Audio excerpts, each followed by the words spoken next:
Game of Thrones has become one of the best shows on television, and for good reasons. The storyline is compelling, and the character development is some of the best out there. It'll be exciting to see how the rest of the series plays out. There's a lot about Game of Thrones that most fans don't actually know about. Check out this list we've compiled for you. Hopefully you can learn a thing or two that you didn't know before. Don't forget to hit that red subscribe button below and join our notification squad to watch all future content.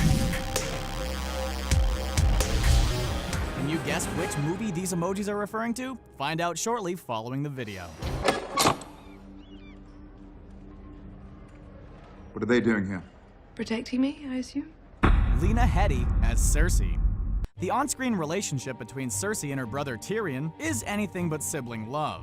Turns out that the two are actually great friends off-screen, and have been for many years before filming for Game of Thrones began. Peter Dinklage, who plays Tyrion, was the only actor he had in mind for the pivotal role, but every other role was not as clear. In some cases, auditions stretched to over 200 people. Dinklage was the one that recommended his friend Lena Headey for the role of his on-screen sister Cersei. Fortunately, Dinklage was spot on, and Lena was a wonderful choice for Cersei. She is a great actress and plays the character perfectly. Their friendship has had its disadvantages on set, as the two often find it hard to convey their anger effectively. The actors have stated that they spend a lot of their time laughing in between takes.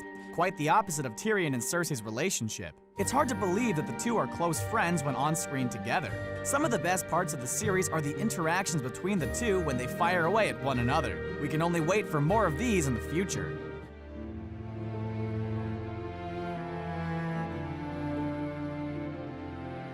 George Martin's Test. You may not know this, but before George R.R. Martin wrote A Song of Ice and Fire, which would eventually turn him into a celebrity, he was a longtime screenwriter in Hollywood. He would often write scripts that were very complicated or too expensive to film.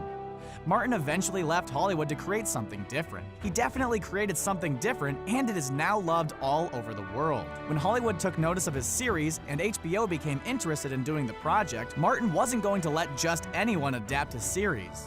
When David Benioff and D.B. Weiss began pitching Martin on adapting his series, Martin was ready. Following their presentation, Martin had a bunch of questions for the two, the last of which was, who is Jon Snow's mother? Now, at this time, only 4 books had been released. Martin's secrets were a lot of his own. Benioff and Weiss were being asked to prove their knowledge based on their own research. They obviously got the question correct because HBO probably wouldn't have done it otherwise. So, lesson learned. It always pays to do your homework. Thank the old gods and the new that they did. Hold on! Stark children are all wargs. One aspect of the Stark children that the series does not show is that all of them are wargs like Bran. In the books, all of the Stark children have shown the ability to warg into their direwolves, even if they haven't actually done it. It is very cool and a shame that they haven't shown their full capabilities on the screen. Now, while all of them can warg, Bran has shown the strongest ability to do so, most notably his ability to go into someone else's mind, even someone like Hodor. Hodor. Jon Snow and Arya have both been able to warg into their direwolves' minds while sleeping. Bran was originally like this when he initially began to discover his ability to warg into his direwolf Summer. Rickon and Robb were never shown having the ability to warg, although their direwolves took on the personality of their owners more so than the normal relationship between owner and pet. If anyone ever says Bran is the only Stark that can warg, you now have some facts that you can hit them with. Jon Snow's death. Like many other aspects of the television series, it is different from the books. Jon Snow's death is one of them. At the end of Season 5, we see Jon Snow betrayed and murdered by his brothers of the Night's Watch. It was sad to see him left out in the snow to die, and you were probably screaming at your TV that something so awful could happen. Especially since Jon was only trying to do what he thought was right. Game of Thrones has been known to punch you in the gut, though. In the books, the events that led to Jon's demise were much different. In the books, Jon's position as Lord Commander of the Night's Watch is very much the same, meaning all of his dealings with the Wildlings and Stannis Baratheon. The reason Jon is killed in the book has to do with a threatening letter from Ramsay Bolton before his death. Jon decides to gather his army of wildlings and ride south to fight Ramsay, an act that is highly forbidden by the Night's Watch due to their oath. This is why the Night's Watch betrays him and kills him. They weren't disapproving of his kindness towards the wildlings, but the fact that he betrayed his oath. In the name of Robert of the House Baratheon, the first of his name, King of the Andals and the First Men, Lord of the Seven Kingdoms and Protector of the Realm. the First Men, the Andals, and the Rhoynar. You've heard it many times on Game of Thrones whenever a king or queen is introduced. The title spouts off King of the Andals and the First Men, and in the books, there is the title King of Rhoynar. What do they mean exactly by that? Well, let us explain. The First Men were, as you probably guessed, the first men to enter Westeros. They did this by crossing a land bridge that connected Dorne and Essos. After coming into conflict with the Children of the Forest, which we have seen a glimpse of in the show, the two sides end up settling their differences before living in peace. The First Men worship the old gods just as the children did. Then, the Andals show up. The Andals are the second major group to travel to Westeros from Essos. They brought with them the iron weapons, knighthood, and worship of the seven gods. The Andals and the First Men have a conflict, and the Andals are successful in defeating their technologically inferior opponents. The two races ended up living in Westeros for thousands of years before the Rhoynar showed up. They fled the Valyrian Empire and settled in Dorne. They brought with them primogeniture, meaning the eldest child, regardless of sex, was the head of the family.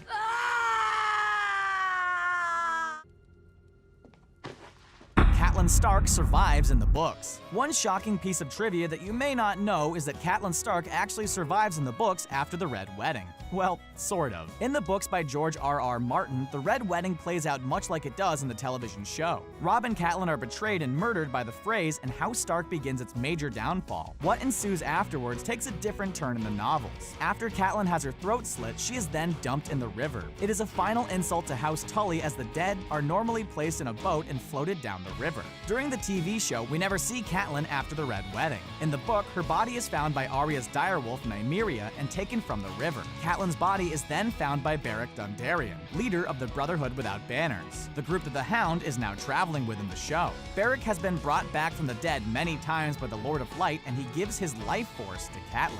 When Catelyn comes back from the dead, she is gruesome looking and intent on revenge. She seizes control of the Brotherhood and embarks on vengeance in the Riverlands, hanging every member of House Lannister and Frey that she finds. Any man who must say, "I am the king," is no true king.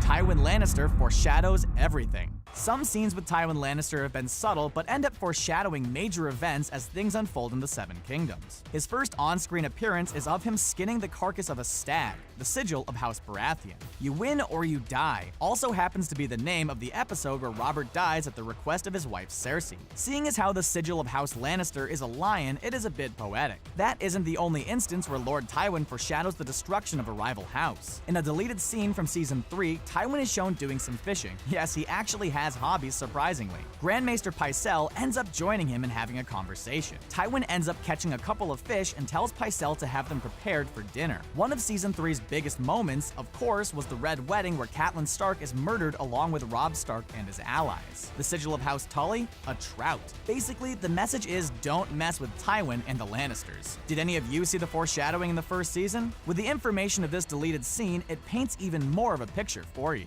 You're too fat for your armor. Fat?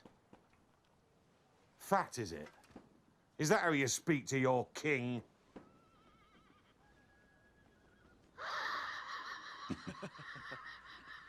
Ned Stark and Robert Baratheon. Most of you probably don't know this, but the reason that Ned Stark and Robert Baratheon were so close is that they were raised together. Fostering is a common practice in Westeros where High Lords would send their children to live with other High Lords. They did this so their children could gain knowledge and experience of the Seven Kingdoms. It's also served as forming alliances among great houses such as the Starks and Baratheons. The friends were fostered under Jon Arryn, the Lord of the Vale, one of the Seven Kingdoms of Westeros. The show touched upon this lightly in the first and second episodes of Season 1, but did not go into much more depth. Jon Arryn was the Hand of the King and was married to Catelyn Stark's younger sister, Lysa. Ned eventually accepted the role of the Hand of the King, and we see a glimpse of Jon Arryn's dead body in the background as Jaime and Cersei have a conversation. It wasn't normal for one house to foster the children of two other great houses. It definitely proved to be worth it though, since Robert's rebellion against the Mad King went into full effect. Did you know this backstory of the two lords? Chaos. A gaping pit waiting to swallow us all. Chaos isn't a pit. Chaos is a ladder. Conversation between Bran and Littlefinger. If you have seen Season 7, Episode 4 of Game of Thrones, then you know which conversation we are going to talk about between Bran Stark and Littlefinger. We see the two conversing at the end of the show where Littlefinger bestows the dagger that was to be used to kill Bran in Season 1. For reasons unknown, Littlefinger thinks he would like to keep it. We never really know what Lord Baelish has up his sleeves, but he most likely is expecting something in return. Now, a lot has happened since Season 3 of Game of Thrones, so if you don't remember a conversation between Littlefinger and Varys, we have you covered. The line about chaos being a ladder first took place back then. Baelish is all about scheming, colluding, and creating chaos in Westeros. He uses this to his advantage to climb the social power ladder, which he spoke about with Varys. If you were wondering why the camera zoomed in so close on Baelish and he looked worried, that is why. Baelish now knows of Bran's power of being able to see everything going on and is worried inside. Not only does he have Bran to worry about, but with Arya's return, he now has two Starks that can take him out of the game. Ned? Lyanna. The truth about Jon Snow. Jon Snow isn't who most think he is. Ned's son, whom he had with someone other than Lady Stark. There was a little foreshadowing in Season 6 with Bran and the Three-Eyed Raven. It is during the Tower of Joy fight scene with Ned Stark, Howland Reed, Sir Arthur Dayne, and others. The Mad King Aerys Targaryen has just been killed, as well as his son Rhaegar Targaryen. Robert Baratheon had a distaste for Rhaegar because he was with Lyanna Stark, the woman he was in love with. Ned and the others confront Sir Arthur Dayne in search for Lyanna. A battle of swords ensues, with Ned eventually besting Sir Arthur Dayne. He hears screams from his sister Lyanna from the tower and rushes to her. Bran wants to follow his father, but the Three-Eyed Raven stops him. We see Ned and his sister Lyanna, who has just given birth and is close to death. She whispers in his ear and he is then given her child. We can deduce that it is Jon Snow. Jon Snow is the offspring of a Targaryen and a Stark. Rhaegar and Daenerys are brother and sister, which makes Jon Snow her nephew. The storyline between the two of them is going to be the most compelling going forward. Game of Thrones has been heating up quickly this season, wouldn't you agree? It will be exciting to see how the rest of Season 7 plays out. Well, what'd you think of these secrets? Did you know any of them? Please like and leave your comments below. The answer to the movie emoji is, well, did you get it right? Thanks for watching.